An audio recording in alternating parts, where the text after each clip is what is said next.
Hey there. Tonight, you're not walking into a legend. You're stepping into the quiet weight of a life spent in armor. No dragons, no flawless heroes, just duty, bruises, and the slow grind of survival. Behind the songs and banners is a world of cold floors, blunt swords, and silent obedience. It's aching hands, sleepless nights, and the long crawl from servant to knight. No glory comes without scars, and not all scars are seen. So dim the lights. Let the fire in your imagination warm the stone walls and settle in for the making of a night. You're only 7 when you leave home. No one asks if you're ready. Readiness has nothing to do with it. The day begins before the sun is up, and you're pulled from sleep by quiet voices and a rush to pack. Your mother straightens your collar. Your father places a hand on your shoulder. No tears, no long goodbyes. Just a bundle of clothes, a hard heel of bread, and a nod toward the waiting cart. You're handed off to a merchant caravan heading toward the castle, told to be good, to listen, to obey. The road is bumpy and strange. You grip your little sack tight and stare at the trees slipping past, trying not to cry, trying not to look back, trying not to feel like something inside you has already gone quiet. The castle appears before you by midday, rising like a gray tooth from the landscape. It's not what you imagined, not like the stories. No music, no golden light, just tall, cold walls and narrow windows that watch you without blinking. The gates are open, but that doesn't make them welcoming. You're met by a steward who barely looks at you. Another boy nearby is already sweeping the yard. He doesn't wave. No one tells you what to do with your things. You're shown a room with too many beds and not enough warmth. The air smells like straw and feet. A sharp bell rings somewhere distant. Someone barks orders. You are now a page, which means mostly that you are now very small in a very large place. Your first day is spent in silence. You follow other boys around, mimicking them. They walk with lowered eyes. They speak only when spoken to. They move fast, but never run. You try to keep up, and already your legs ache. At supper, you sit on a long bench with stale bread and watery stew in front of you. The older boys talk quietly. The younger ones just eat. No one asks your name. No one tells you theirs. Later, you try to sleep in the unfamiliar bed, the straw poking through the cloth, the blanket too thin to be useful. You turn your face to the wall and listen to someone crying softly nearby. You're not sure if it's them or you. The next morning comes too soon. You're shaken awake before the sky has even begun to lighten. Cold water splashed on your face, a tunic pulled over your head, orders shouted. You don't understand all the words, but you nod anyway.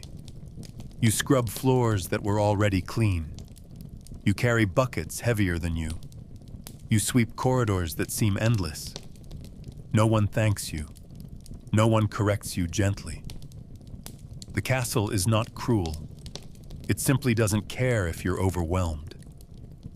You move through the day like a shadow, trying not to draw attention, trying not to fall behind, trying not to show the growing ache in your arms and the cold that settled behind your eyes. You are 7, and this is only the beginning. The first lesson they don't say aloud is the one you learn quickest. Be invisible. Not literally, of course, but close enough. You're a page now, which means you exist to serve, and the best service leaves no trace. You wake before the sun and move through the castle with a kind of practiced silence, mimicking the older boys. You sweep the halls, polish boots, fold cloaks, carry trays, all without drawing notice. You learn how to walk without your heels striking the stone too hard, how to close a door without a sound, how to vanish into the background when tempers begin to rise. Nobles don't want to see you, and knights certainly don't.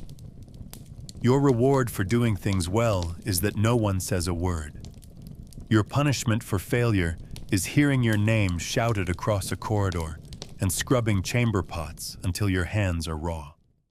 There are no instructions, not really. Tasks are given in half sentences, with impatient gestures or looks that expect you to already understand. You often don't. At first, you ask too many questions and get too many cuffs to the ear in return. So you learn to watch instead, to study how others move, how they lift a silver goblet just so, how they stack firewood in neat pyramids, how they bow deeper when certain boots walk by. You pay attention to which servants are scolded and which are ignored, and you copy the ones who go unseen. You stop speaking unless spoken to. You hide your yawns. You master the art of looking busy, even when you're only waiting for someone to shout the next order. The castle is full of corners and shadows. You find yours, and you stay there until needed. Not all duties are equal. Cleaning the great hall after a feast means working through grease and spilled wine. But at least there's music in the air and the chance to sneak a crumb or two before the dogs find it. Mucking out the stables is worse. The smell clings to you for hours, even after you scrub your hands raw. But the worst is being summoned to stand still, holding a basin or a towel, while some nobleman tells a long story to no one in particular. You're not allowed to listen, but you can't not hear.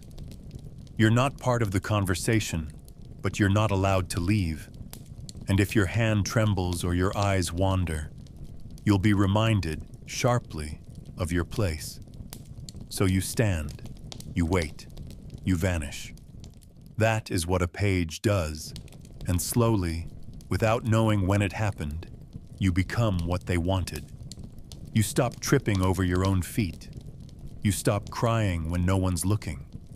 You begin to anticipate commands before they're given.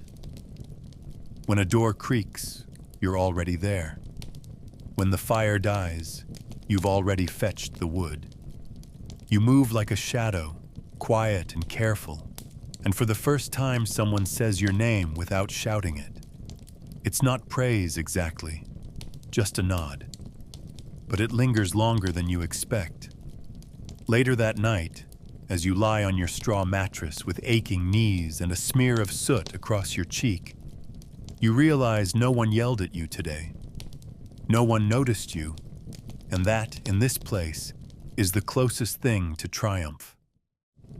It doesn't look like much at first, just a worn length of wood, nicked and splintered at the edges, more club than sword. But when they press it into your hands, everything changes. It's heavier than you thought it would be, awkward, off balance, and the moment you grip it, the other boys are already circling. There's no ceremony, no explanation. You're told to stand in the sand and wait. A whistle blows, and then it begins. Wooden blades clash with hollow thuds, and you're still trying to figure out how to hold yours when the first strike lands across your ribs. It knocks the wind from you. You stumble, raise your arms too late, and another blow slaps across your knuckles. The pain is sharp, bright, and met with laughter. No one stops the fight. No one helps you up. You're not here to be spared. You're here to learn. You try to swing back, but the weight of the weapon drags you down. It doesn't move the way you imagined. In stories, swords dance. In your hands, this one stutters and jerks like a broken broomstick. The other boys aren't graceful either, but they're faster, more practiced. They've been doing this longer.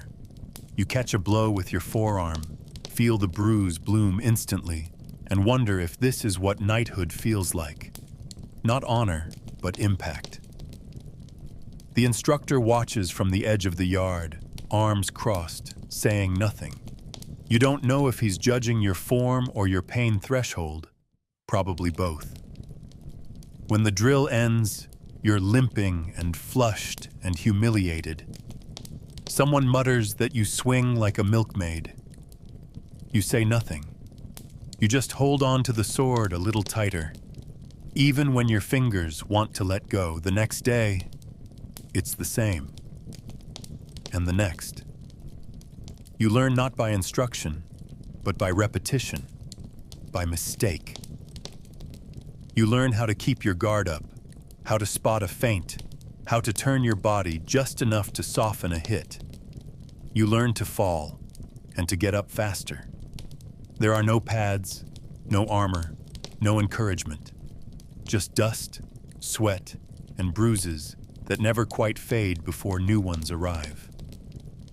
The older pages don't bother with sympathy. They taunt, they shove, they test your limits because theirs were tested too. Every scraped knee, every busted lip, every aching shoulder is a rite of passage. You stop flinching. You stop hoping for fairness. Eventually, your swings become less wild, your footing less clumsy.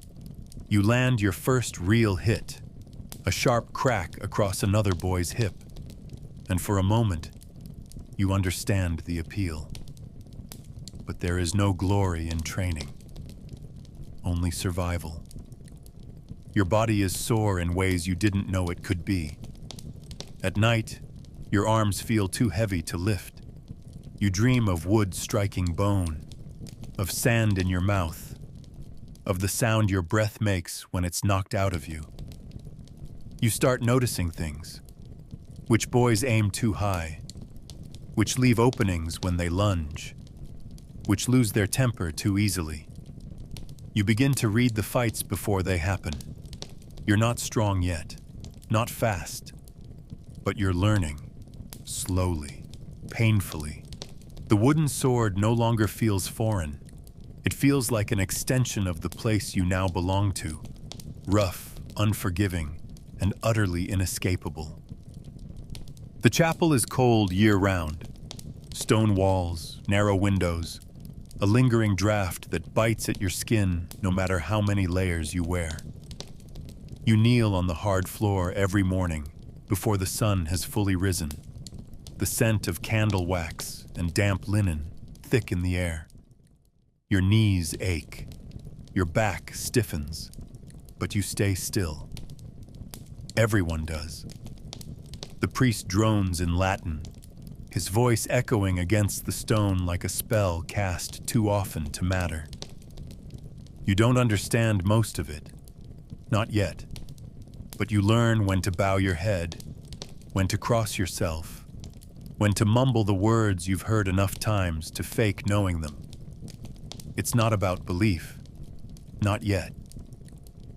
It's about obedience, about showing up, staying quiet, and keeping your eyes low while your breath fogs in the air. Later, you learn the meanings, the stories, the punishments. You're taught about hell in vivid detail, the fire, the screaming, the endless torment that awaits liars, thieves, cowards.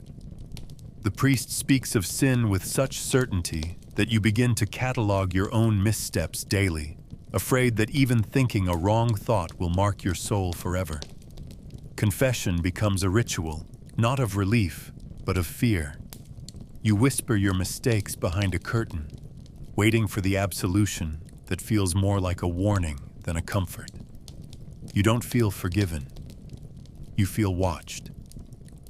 Every action, every slip, every muttered curse when you stub your toe, all of it counts. All of it noted. The church sees everything, and you begin to believe it. Religion isn't separate from training. It's part of it. You're expected to pray before meals, before bed, before drills. You're taught that suffering is noble, that pain purifies, that humility is holy. When you scrub floors until your hands blister, you're told to offer it up to God. When you're punished for a mistake, you're reminded that Christ suffered worse. There's no room for complaint, because silence is saintly, and so you swallow your pain along with your prayers. You kneel because it's required. You cross yourself because everyone else does. Eventually, the motions become second nature, not because you believe, but because not doing them feels like inviting punishment from above and below. And still, something deeper begins to settle in you. Not faith exactly, but discipline. The rhythm of the prayers, the repetition of the chants, the quiet certainty that someone, something, is always watching. It shapes your posture. It sharpens your edges. You learn to keep your hands folded, your mouth shut, your thoughts contained. The chapel becomes another training ground, no less strict than the courtyard. You don't pray for mercy. You pray for strength to endure what's already coming, for the courage to obey, for the silence to hide your doubt. Because here, salvation looks a lot like submission, and heaven feels very far away. No one praises a page, not for rising early, not for getting it right, not for keeping their head down while the chaos of castle life clatters around them. You've been here for years now, and you've learned to move like a ghost, not out of grace but necessity. You clean without being told. You anticipate commands before they're barked. You learn to stand just close enough to be useful, but not so close as to be noticed. It's a narrow space to occupy, this life of quiet usefulness. You catch the occasional glance, a knight inspecting his polished boots, a steward nodding slightly as you refill his cup. But words never follow. No approval, no thanks. Just the silent confirmation that you are functioning correctly. That's what it feels like. Not being appreciated, but being maintained. At first it stings. You watch other boys stumble and get shouted at, and you think maybe silence is good. Maybe no news is praise. But over time, the quiet grows heavier. You begin to crave a single word. Well done, perhaps, or even just your name said without anger. Instead, you get instructions, corrections, dismissals. Your world is made of tasks, and the best you can hope for is to complete them without comment. When others are recognized, you look away quickly, pretending not to care, pretending that envy isn't something that pages feel. But you do feel it. You feel it like hunger, and like hunger, you learn to live with it. The strange part is how normal it becomes. Eventually, the absence of praise feels expected, even natural. You start working for the sake of the work, not because someone might notice, but because it's what's required. You scrub the same stones daily, even though they'll be dirty again tomorrow. You fold tunics with precision, even though no one will inspect the seams. You brush the horses, sweep the halls, fetch the water, and not once imagine a reward. The act becomes its own rhythm, its own comfort. You lose yourself in the pattern, in the silence. And in that silence, a strange sort of strength takes root. Not pride, but resilience. You are unnoticed, but you are reliable. And in a place like this, that might be more useful than praise. There are moments, though, when it almost breaks through. A knight passes by, pauses, looks at the floor you just scrubbed, and says nothing. A lady drops her gloves and lets you pick them up without a word. but her eyes linger on your face for half a second longer than necessary. These are crumbs, barely there. But you collect them. You remember them. Not because they feed you, but because they remind you that you're still seen, even if only at the edges. You carry those moments back to your narrow bed each night, where no one waits for you, where no comfort greets you, only straw and quiet, and the steady knowledge that tomorrow you'll do it all again. Not for thanks, not for glory, just because no one else will. You don't wake up different, but everyone treats you like you are. 14 now, no longer a page. That word is behind you, along with the years of quiet errands, silent obedience, and the constant effort not to be seen. You're a squire now. There's no feast, no music, no proud embrace. Just a curt nod from the knight you're assigned to, a change of quarters, and a new set of expectations that arrive all at once. The castle doesn't slow down for your transition. If anything, it speeds up. You're told where to stand, how to address your knight, how to care for his armor and horse and sword. Everything you thought you'd already learned about duty, about silence, about humility, deepens, hardens. The world feels heavier now, and so do the tasks you're given. Your days shift immediately. Gone are the endless sweeping and meal-serving routines. Now you rise to the sound of hooves and steel. You're responsible for a man who will expect you to know what he needs before he says it, and who won't hesitate to remind you if you fail. His armor must be clean before dawn, his saddle ready before his feet hit the floor. You polish until your knuckles crack, memorize the names of every buckle and strap, learn to oil leather and test the sharpness of blades with your thumb. You also train harder. Real weapons now, real weight. The bruises come back, angrier this time. You spar until your arms tremble, until you can't lift your shield, until you stop thinking and just react. Your knight watches without comment. You're not meant to impress him. You're meant to endure. You're still young enough to feel the fear, but now you're too old to show it. The talk around you shifts, less about chores, more about war. Men speak of distant lands, of lords at odds, of campaigns that might be called up any month now. You listen carefully. You're no longer protected from that world. You're being readied for it. You learn how to pack provisions, how to dress wounds, how to sit straight on a horse for hours without complaint. You're taught how to carry a dying man off the field without panicking. Or worse, without getting killed yourself. The knight you serve is not cruel, but he is distant. He expects things done quickly and done well. When he speaks, it's sharp and brief. When he's pleased, you only know because he doesn't raise his voice. That's how you measure success now, by the silence that follows your work. At night, when the castle grows quiet, you lie awake in your narrow bed, arms burning, legs cramped, and think about how close you are to something enormous.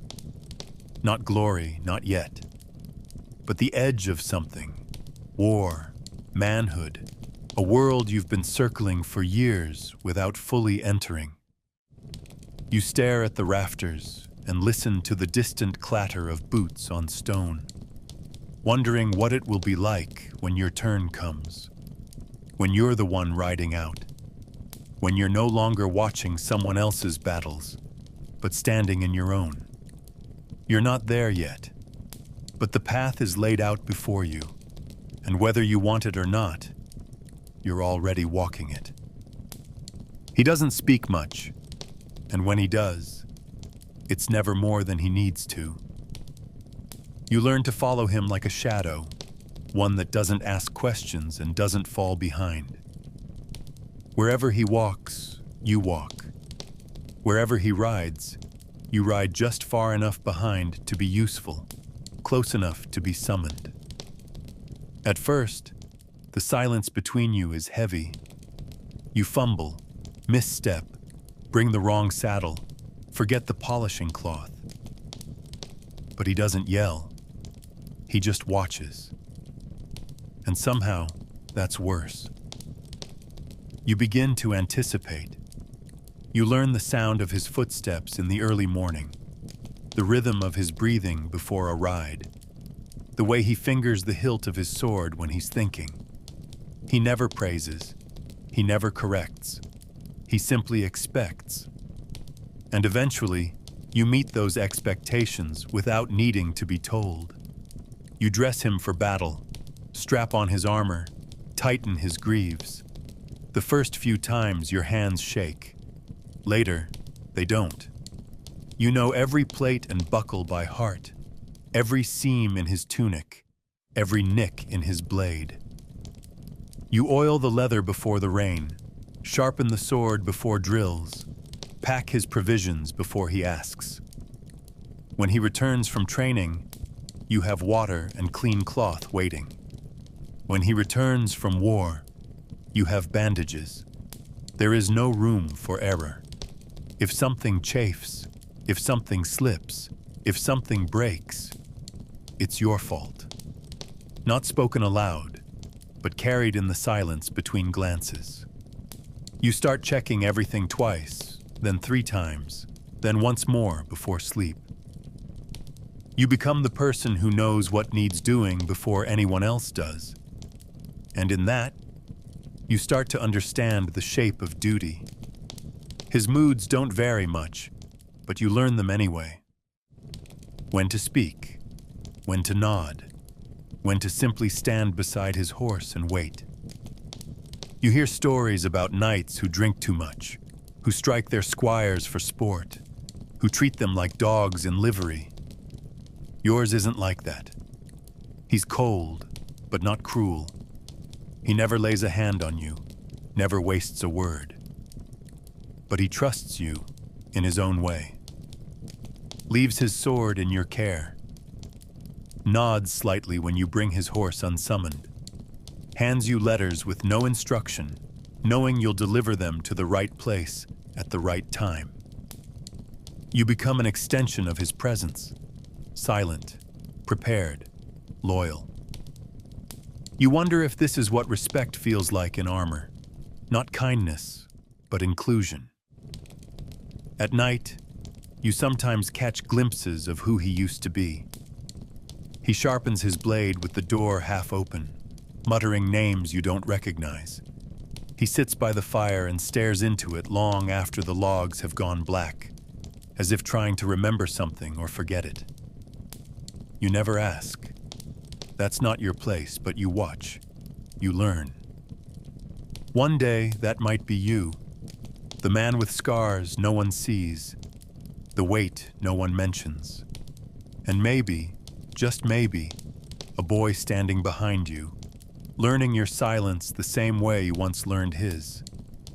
For now, though, you're still the shadow, still the hands that work in silence, still the second step in every hallway, and you wear that place with care. Because when he turns his head, even for a moment, it means he's looking for you, and that means you matter. It begins before you understand where you're going. Orders are shouted, horses saddled, steel loaded into carts that groan under the weight. There's no fanfare, no speeches, just the quiet tension of too many men preparing for something they'd rather avoid. You ride at the edge of the column, behind your knight, close enough to serve but not important enough to be noticed. The road is long and unkind. Mud sucks at the hooves. Rain seeps through every seam, and the cold is constant. Not sharp, but damp and creeping. the kind that clings to your bones. You shiver beneath your cloak and pretend not to. You're not a soldier, not yet, but you're close enough to feel like one.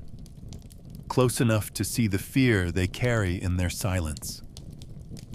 Nights are the worst. You sleep beside the fire if you're lucky, or beside the horses if you're not. The ground is always wet. The wind always moves through the camp like it's looking for someone to punish. Men speak in low voices, and never about what's coming. They talk of home, of food, of women, of things they miss or things they've never had. You say little. You listen. You fetch water. You clean weapons. You carry what's handed to you and learn not to ask where it came from. There's a rhythm to it all. Ride, eat, wait, serve, sleep. But the rhythm never feels safe. You know something is coming, even if no one will say the word. Battle. You can feel it in the way men sharpen their blades longer than they need to, in the way they stare too long at the fire, like they're memorizing its warmth. You watch your knight constantly. He doesn't speak more than usual, but his movements grow sharper. He checks his gear 3 times. He rides without complaint, sleeps less than he should, and never lets his sword out of reach. You do the same. You begin to mimic his readiness, even when you're exhausted. You pack his things in silence. You test the armor buckles twice, then again. When the saddle creaks, you fix it before he hears it. The days begin to bleed together. You lose track of distance, of names, of time. You only know how many mornings have passed by the fading color of the bread in your satchel. You're not a warrior, but you're here, and no one's turning back. When you finally stop moving, it's not because the journey is over. It's because the waiting has begun. Tents are pitched. Fires lit. Scouts sent.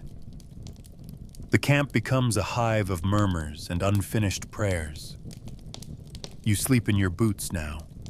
Your knight tells you nothing, but he checks his sword more often. You watch the older men, the way they nod without speaking, the way they tighten their belts even when they're not hungry. Everyone is preparing in their own way. You try not to let your hands shake. You try not to look at the horizon too long. There are no horns, no banners yet. Just the wind and the smoke and the growing sense that tomorrow, or the next day, you'll be close enough to see everything you've only imagined, and maybe closer than you should. It happens faster than you thought it would. One moment, you're holding the reins of your knight's horse, waiting for the signal. The next, the world explodes in sound and motion. Shouting, metal, hoofbeats. The clash is not elegant. It's not clean. It's chaos. You can't tell who is winning, only that everything is moving, surging, colliding, falling. Your knight disappears into the storm of bodies and banners, and you're left gripping the reins with white knuckles, heart pounding so loud you can barely hear anything else. You're not supposed to fight.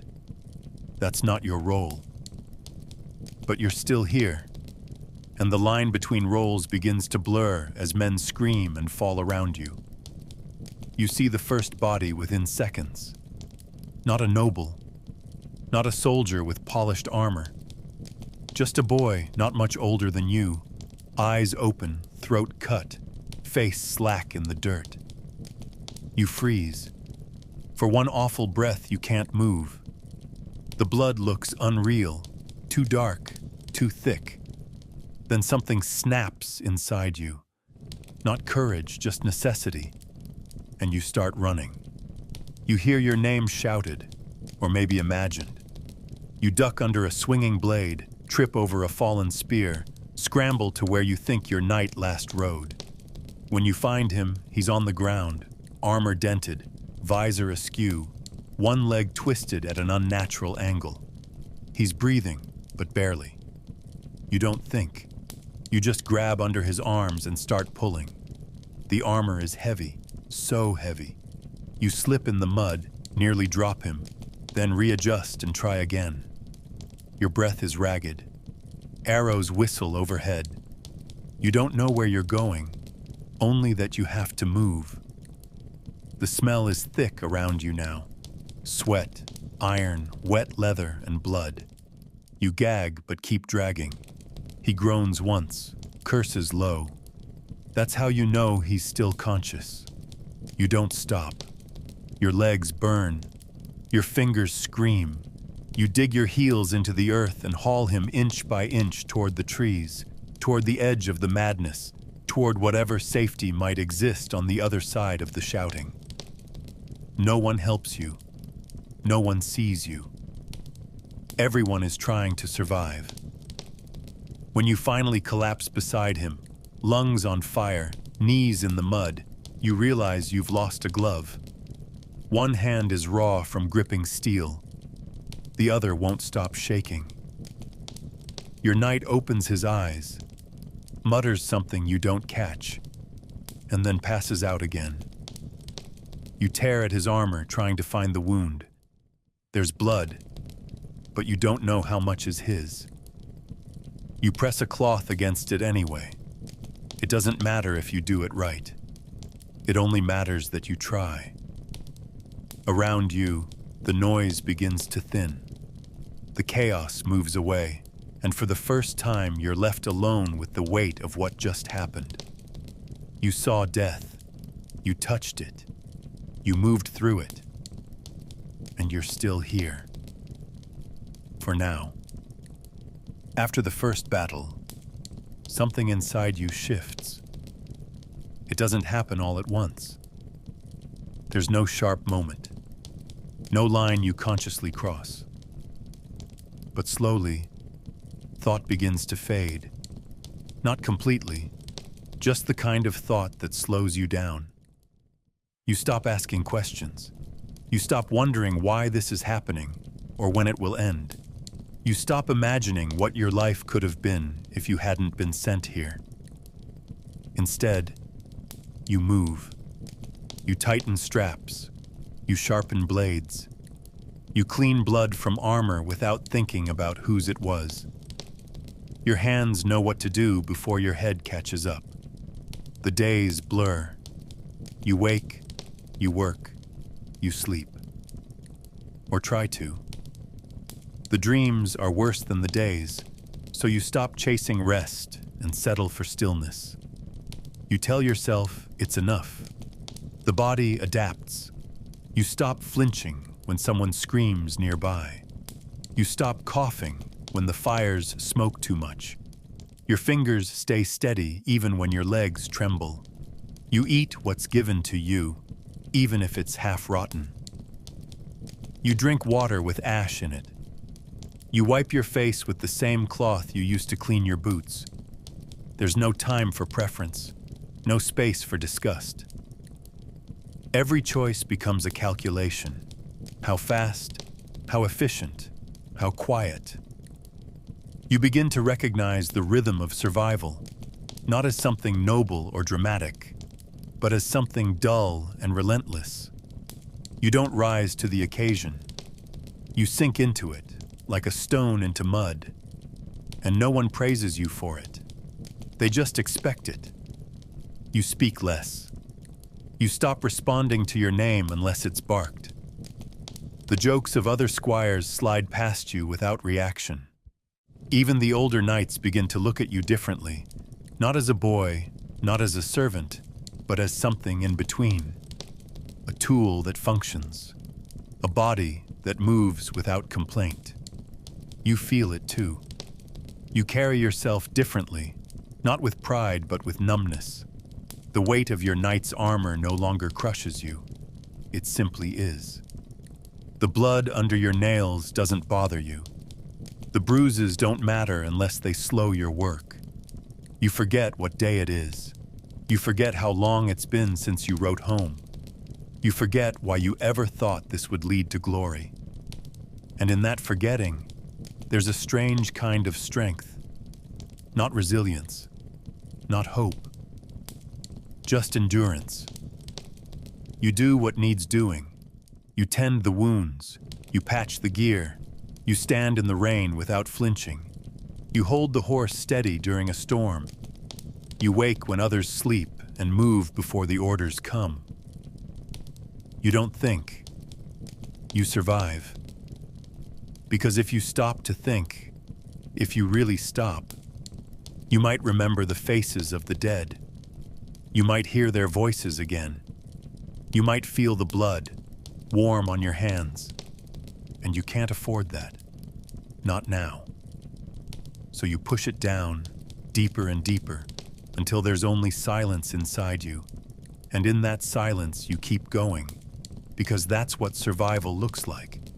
It's not loud, it's not brave, it's just breath after breath after breath. They call your name, and for a moment you don't recognize it. You've heard it barked, muttered, cursed, forgotten, but never like this. Never wrapped in ceremony, never echoed in stone halls with people watching. You kneel.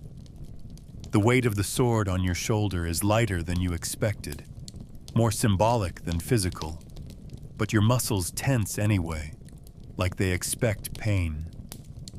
Words are spoken, old, rehearsed, sacred. Swear to serve, swear to protect, swear to hold yourself to a higher standard. You say them all. Your voice doesn't tremble, but it doesn't rise either. It's flat, steady. When it's done, you stand. They say you're a knight now. You nod, bow, accept the congratulations. But inside you feel still. Not empty, just unchanged. You try to feel pride. You try to feel the weight of achievement. Years of service, bruises, silence, and endurance, all leading to this moment. But instead, you feel mostly tired. You've already worn the armor. You've already seen war. The ceremony is new, but the role is not. You've been a knight in all but name for longer than anyone realizes. The sword on your hip doesn't make you stronger. The new tabard doesn't make you wiser. It's just another layer, another mask. People speak to you differently now, with more formality, with expectation. But when you catch your reflection in the polished steel, it's still the same eyes staring back, the same lines carved by wind and firelight and loss. The boy is gone, but the man doesn't quite feel born either. There are small changes. You're given a chamber of your own, bare stone, a cot, a chair. You eat at a different table now. You ride at the front of the line. Men defer to you. Pages follow you with wide eyes, watching your movements the way you once watched someone else's. And still, most days feel the same. You polish your armor. You care for your sword. You train until your limbs ache. The rituals don't stop just because the title changed. In some ways, they deepen. You're expected to carry not just your gear now, but your name, your rank, your dignity. You wear discipline like a cloak, and it chafes in ways you didn't anticipate. You miss the quiet anonymity of service, even as you were desperate to leave it behind. At night, you sit alone more often, not in sadness, but in quiet reckoning. You trace the path that led you here, from that terrified boy sent away at 7, to the shadow that served in silence, to the young man who dragged his knight from a blood-soaked field. You should feel accomplished. You should feel whole. Instead, you feel responsible. For what, you're not sure. Maybe for those who still kneel, waiting their turn. Maybe for the ideals sewn into your title. Or maybe just for holding yourself together in a world that still asks more than it gives. You're a knight now. That used to mean something simple. Now it means everything and nothing at once. And you carry it, not because it fits, but because it's yours. You never truly realize how much metal can weigh until you try to live inside it. The first time you wear your full armor as a knight, it feels like drowning upright. Every step is an effort. Every breath is hotter, slower, trapped behind layers of steel and sweat. The plates press down on your shoulders, dig into your hips, chafe under your arms. Your joints no longer bend the way they used to. Your stride shortens. Your back aches.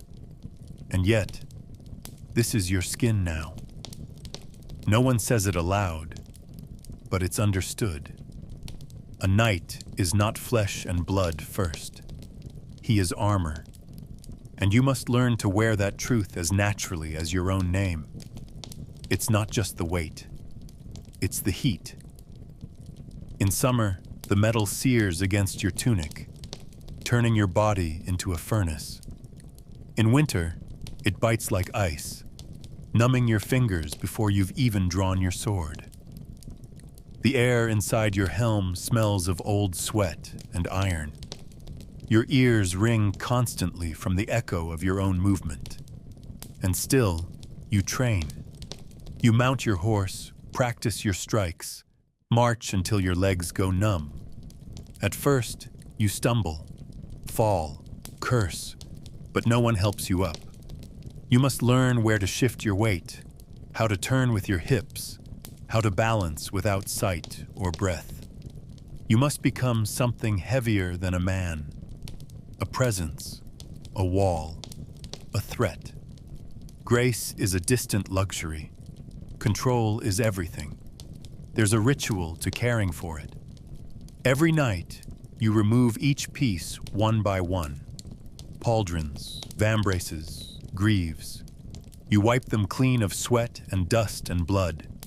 You inspect the straps, tighten the rivets, rub oil into the joints. If you neglect even one task, it will punish you in the morning. A rusted hinge, a snapped buckle, a bruise that lasts for weeks. The armor demands maintenance, attention, reverence. You begin to understand why squires carry the burden for so long. Alone, it is a task that steals time and patience. But there's a strange intimacy in it too. Each scrape has a memory. Each dent has a name. The steel remembers your life in ways your mind tries to forget. Eventually, the weight fades. Not because it's lighter than...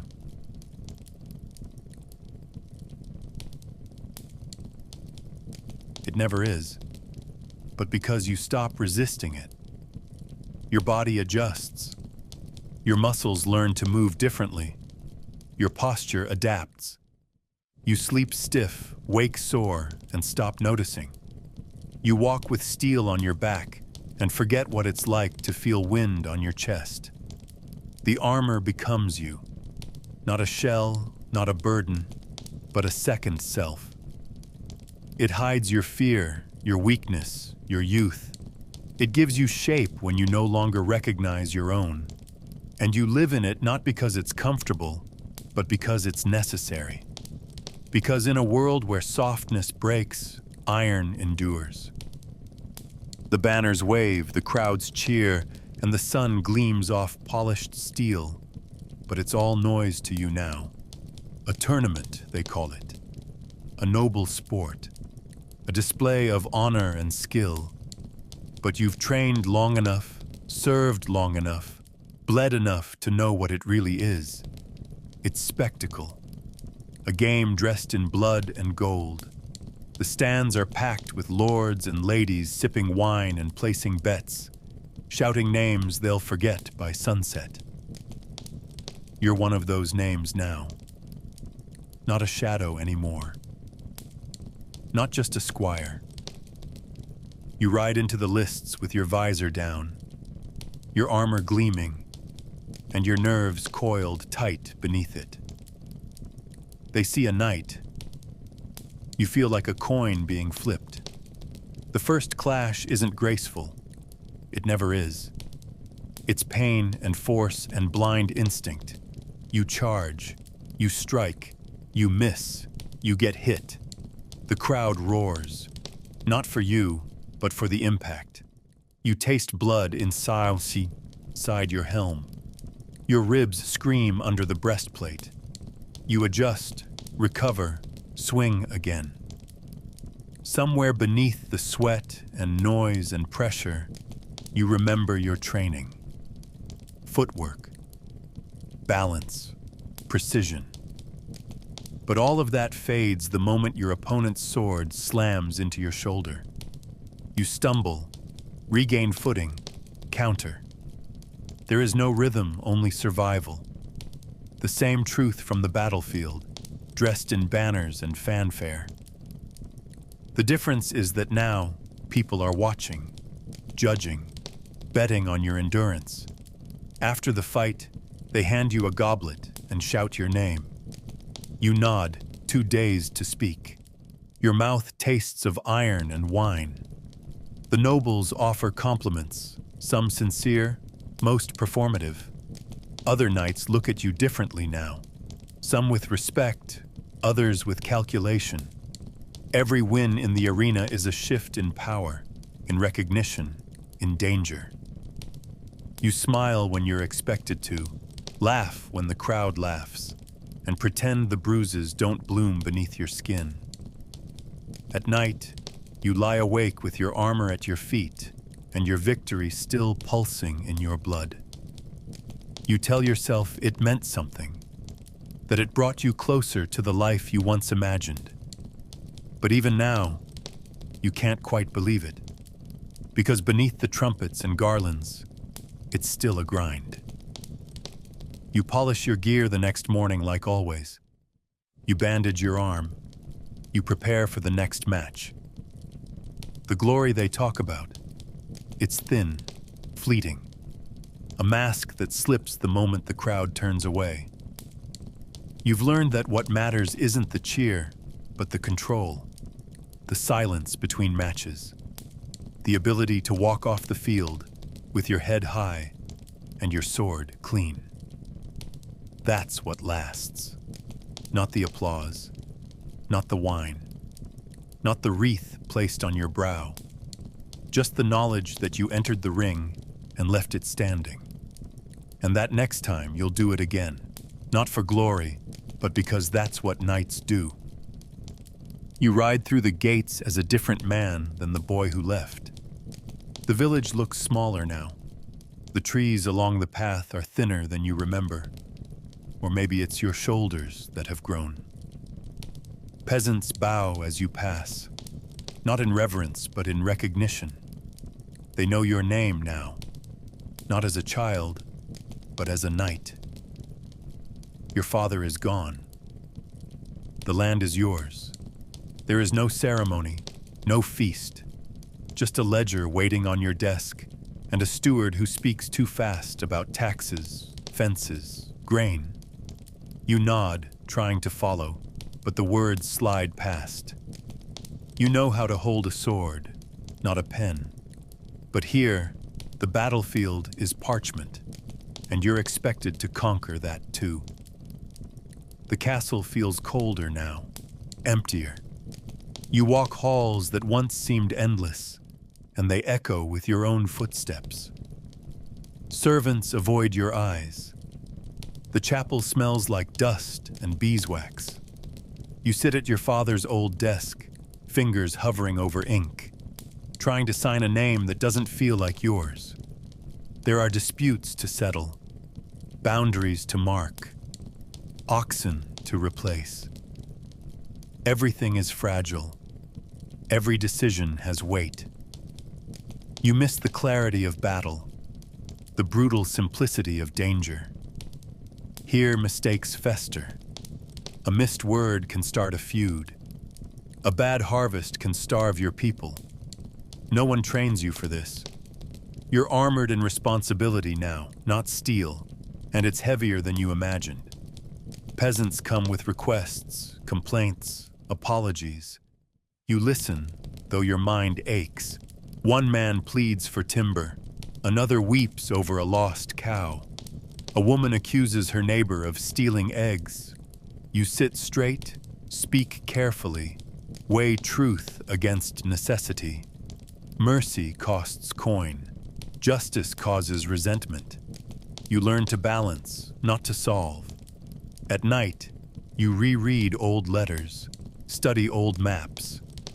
You ask your steward questions you never thought you'd need answers to. You count barrels of grain, then recount them just to be sure. You walk the fields alone sometimes, boots sinking in mud, watching the men you now feed labor in silence. They do not complain, but they watch you, and you feel it. Over time, you adapt. Your signature grows steadier. Your voice gains weight. You remember names, recall debts, settle disputes with fewer words. You begin to speak of my land and mean it. Still, part of you misses the blur of the road, the freedom of danger. Here there are no drums, no banners, only the slow erosion of time and duty. But this is the life you bled for, not the glory, but the permanence. A roof that holds, a field that yields, a people who look to you and do not flinch. You are their shield now, even if the threats wear no armor. And though the sword at your side rarely leaves its scabbard, its presence still matters. Because peace, you've learned, is just another kind of war, and you're still fighting. It starts with small gestures. You send gifts to neighboring lords, wine from your cellar, wool from your flocks. You write letters you rewrite twice before sealing. You host a visiting night and make sure his bed is warm, his wine poured, his horse well fed. You smile more often, not because you feel it, but because you've learned it buys time. In this new game, steel is not the weapon. Attention is. Memory is. A favor today means a shield tomorrow. You speak carefully at feasts. You compliment a man's falcon before asking about his militia. You listen more than you talk, because power now lives in tone and timing. You begin to build something more fragile than a wall, and harder to maintain. A name. They say your name in other halls now, not loudly, but with consideration. Your lands are modest, but well run. Your people are fed, your debts clean. You're not the wealthiest, not the most feared, but you are steady. And in a world that changes with every storm, that steadiness becomes a currency. You begin to be invited to councils. You sit at the table with men you once bowed to. They speak to you as if you've always been there. You nod in rhythm, ask questions when it helps. Keep your ambition folded neatly behind your ribs. You leave those rooms with promises you never voice aloud, and names you'll remember when the winds shift. You start to understand. Reputation isn't built in battles. It's grown in rooms full of bread and wine and listening. Not everyone smiles back. Some lords see your patience as threat, your humility as strategy, and they're not wrong. You watch how they move their hands when they lie. You study their tempers, their pride. You learn who holds grudges and who forgets favors. At night, you make mental maps more complex than any battlefield. Connections, rivalries, old wounds that fester behind polished rings. You don't strike first. You never strike first, but you prepare. You practice answers. You write letters that say everything and nothing. you host again and again. A wedding, a hunt, a feast for no reason at all. They come because they must, and they leave remembering how you made them feel safe, or seen, or outplayed. It's a slow build. Years, not weeks. You learn patience sharper than any blade. You accept that progress is measured in glances, in who speaks your name when you're not in the room.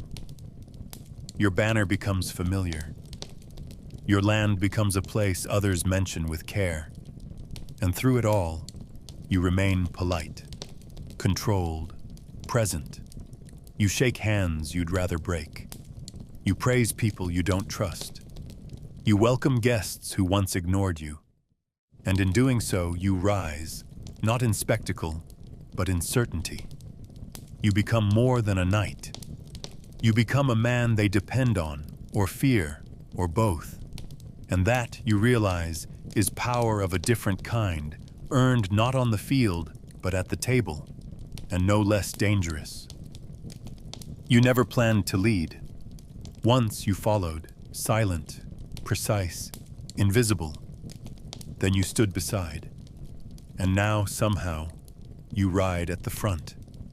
Not because you craved it, not because the songs demanded it, but because the men behind you need a face to follow. And yours is the only one that doesn't flinch. The horn sounds, and you're the one who raises a hand. You see the fear in their eyes, in their fidgeting grips and half-whispered prayers. You speak not to inspire, but to anchor. No grand speeches, no oaths to glory.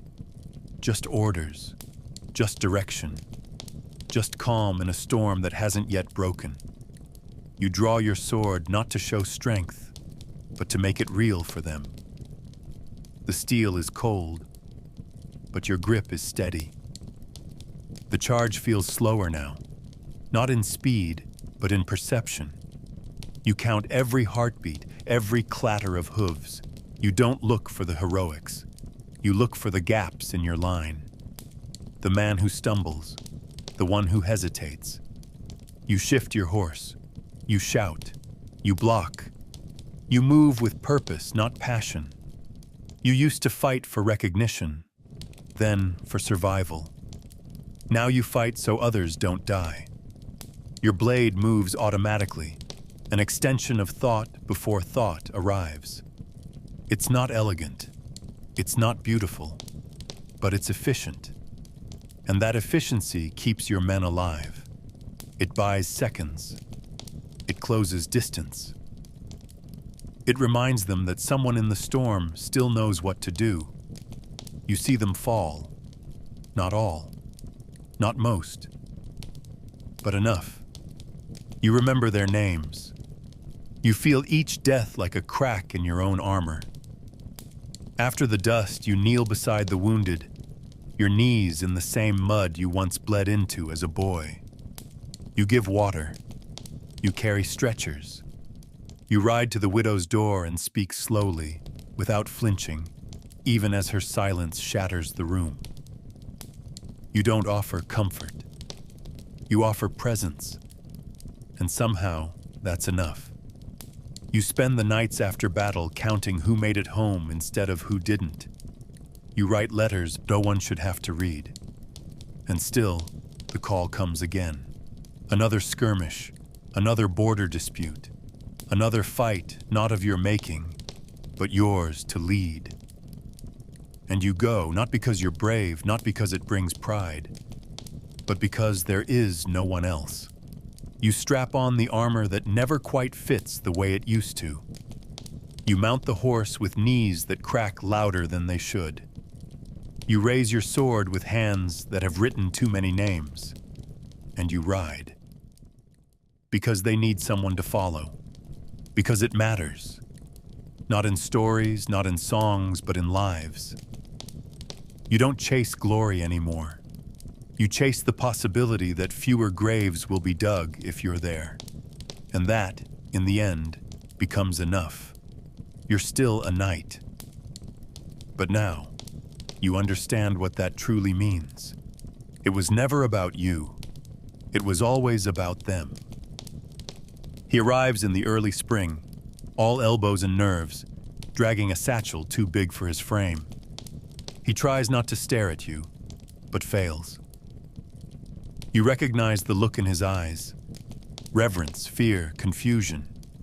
It's the same look you once gave a knight whose name you can barely remember now. You don't say much that first day. You show him where to sleep, what to clean, how to carry your sword without letting the tip drag. He nods, trips over himself, tries again. You watch him from the corner of your eye, how he flinches when spoken to, how he holds his breath waiting for praise that never comes. You remember all of it. You lived all of it. And now, you see it from the other side. At first, you correct more than you teach. Not like that. Too slow. Again. You hear your own old mentors in your tone, blunt, tired, precise. But then, one night, you catch him outside your quarters, practicing footwork with a broom handle under moonlight. No one asked him to, no one's watching, except you. And something softens. You remember what it felt like to want to be good, not just skilled, but worthy. So the next morning you start to explain things differently. You show, not just tell. You ask questions instead of barking commands. Slowly, the work becomes shared. He still stumbles. He still forgets. But you see how he learns. Not just the drills, but the rhythm, the way you move, the way you think. In him, you start to see echoes of yourself. The way he avoids eye contact when he's unsure. The way his hands shake when he's tired, but too proud to admit it. You teach him how to strap armor fast and quiet, how to read a room by who isn't speaking, how to polish a blade without scratching the edge. But more than that, you teach him the invisible things, how to endure silence, how to hide pain, how to carry a name when it feels heavier than steel. You don't tell him he's doing well, not often. But you nod more now. And when he fails, because he does, you don't raise your voice. You just wait. Let him sit in the mistake. Let him choose to return. That choice, you know, is what makes the difference. Over time, he becomes less a shadow and more a reflection. He anticipates your needs. He finishes your sentences. He picks up your habits, the way you fold your tunic, the way you tie off a saddle. And you realize one day, as you watch him adjust a strap with hands steadier than yours ever were at that age, that you're not just training a squire. You're passing something on. Not glory, not legend, but discipline, silence, resilience. You're giving him the pieces of a life he doesn't understand yet, and maybe never will fully. But you give them anyway, because someone once did the same for you, because that's how this world continues, not through banners or bloodlines, but through boys who learn to stand, quietly, steadily, in the shadow of steel. It happens slowly, almost imperceptibly, not with a single moment of betrayal, but with dozens of smaller fractures. A village you ride through is nothing but smoke and bone, and no one can tell you who ordered it burned.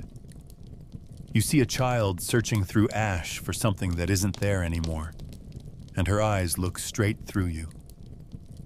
Later that night, at the feast, a lord toasts to justice. You raise your cup like everyone else, but your hand doesn't feel steady. You think of the knight's code, honor, mercy, valor, and wonder if it was ever more than a story told to children and sung by bards. The world you live in doesn't match the words carved into chapel stone. You still kneel before the altar. You still mumble the prayers, but they echo hollow now. The God you were taught to fear feels distant, maybe deaf. The priests speak of divine order while their robes are lined with silk bought from the taxes of starving men. You try not to look too long at the contradiction, but it lingers. You remember when the code meant something, when you clung to it like armor for the soul. Now it feels like a costume, one you put on for others. You wear the words, but they don't warm you. They don't stop the hands that rob, or the blades that strike without cause. You start to wonder if anyone else believes, or if they're all just pretending like you. Then comes the order. Ride out. Suppress a rebellion. Teach a lesson. You do what's asked. You lead your men. You kill when you must. But the ones you kill are hungry, not wicked. The ones you spare will bury their brothers. And when the fires die down, no one talks about right or wrong. Only cost. Only outcome. You clean your sword the same way, but something clings to the metal that won't wipe off. You lie awake that night, replaying every face, every scream. And when you rise in the morning, you move slower. Not from age, but from weight.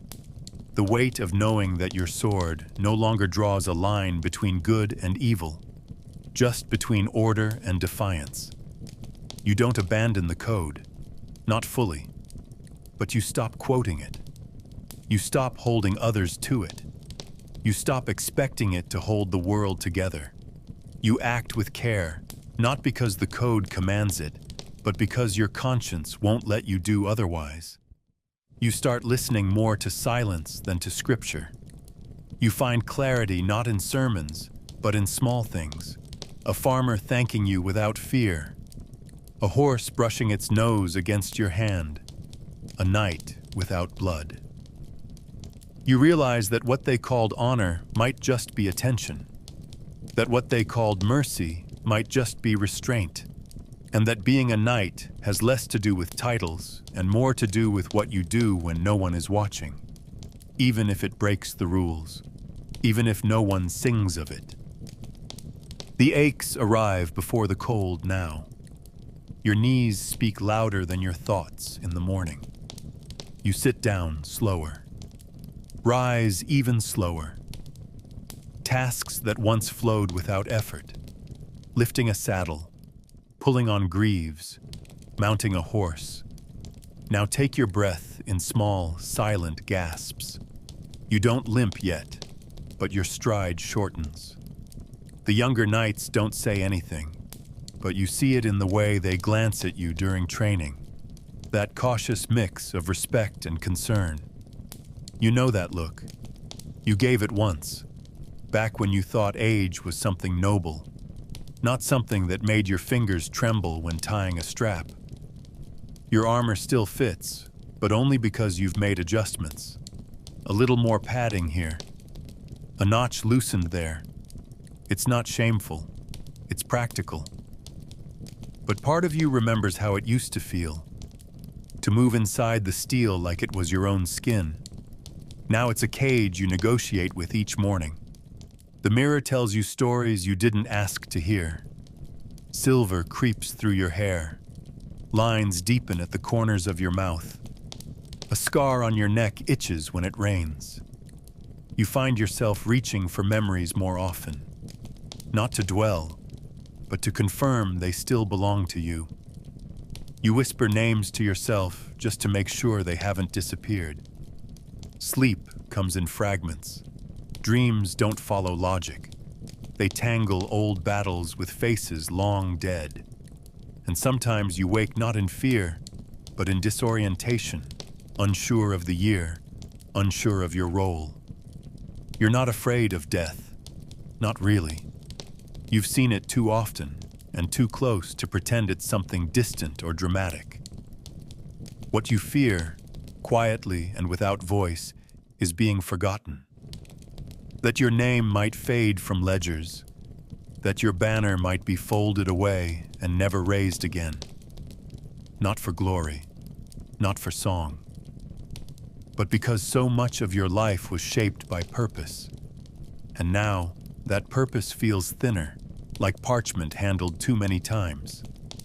You ride less now. You speak more carefully. You delegate. You nod when the young ones talk about ambition, about proving themselves, about fire in their blood. You don't extinguish that fire, but you don't feed it either. You offer advice when asked. You keep your hands steady when someone falls, just like others did for you once. You begin to realize that your presence, even silent, carries weight. That sometimes, being seen enduring is more valuable than being seen victorious. And in that, there is peace. Not ease, but peace. A quiet acceptance that the body fails, but the example endures.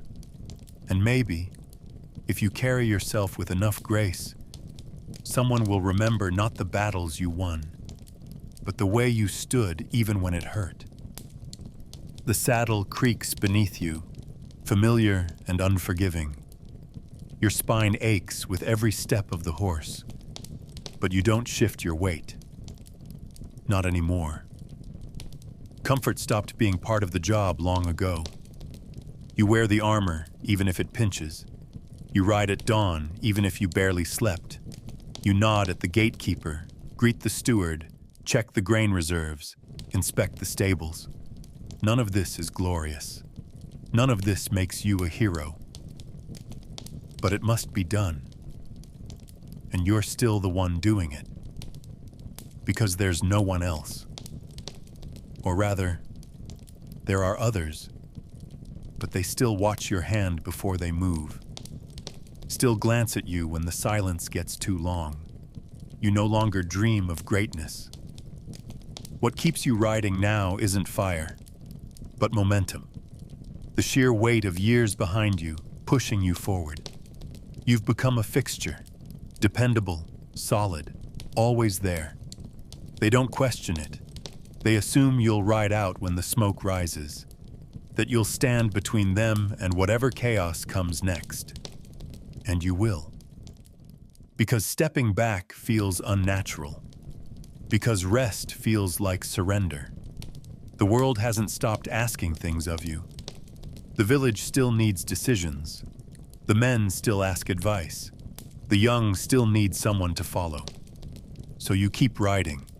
Not for applause, not for pride, but because stopping would mean admitting you're done. And you're not. You're not whole, you know that. Time has chipped away at you. You've lost people. You've buried things you didn't think you could live without. You've compromised. You've doubted. And still you wake. Still you rise. Still you grip the reins with hands that don't always obey. You are not the man you were. You're not even sure you're the man they think you are. But you're here. And sometimes, presence is its own kind of power. You lead not by command, but by continuation. You exist where others would have stopped. And that, in itself, becomes a lesson. Not all strength is loud. Not all resilience looks clean. Sometimes it's just the choice to keep putting one boot in front of the other. And when you ride through the village, slow, steady, slightly hunched, they nod. The blacksmith pauses. The baker's boy waves. A farmer steps back so your horse has room. They don't cheer. They don't bow. But they notice. They remember. You're not a symbol. You're not a myth. You're a man, worn, weathered, and still useful. Not a hero. Just a blade that hasn't broken. A shield that still holds. And in a world where things fall apart faster than they're built, that means something. So you keep going. Because you were forged for this. Not to shine. Not to be admired. But to endure. And you have. You do, you will. The hall is quiet now. The fire's burned low, and your sword leans silent in the corner. No orders, no marches, no voices calling your name. Just the weight of your own breath, and the hush that comes when nothing else is asked of you. You are still in the saddle, yes, but not tonight. Tonight, the armor can rest. The blade can dull, and you, who have endured more than most will ever know, can finally let go. Close your eyes. You've earned the silence. Let the walls remember your story, even if the world forgets. Sleep now, night. There is nothing more to prove.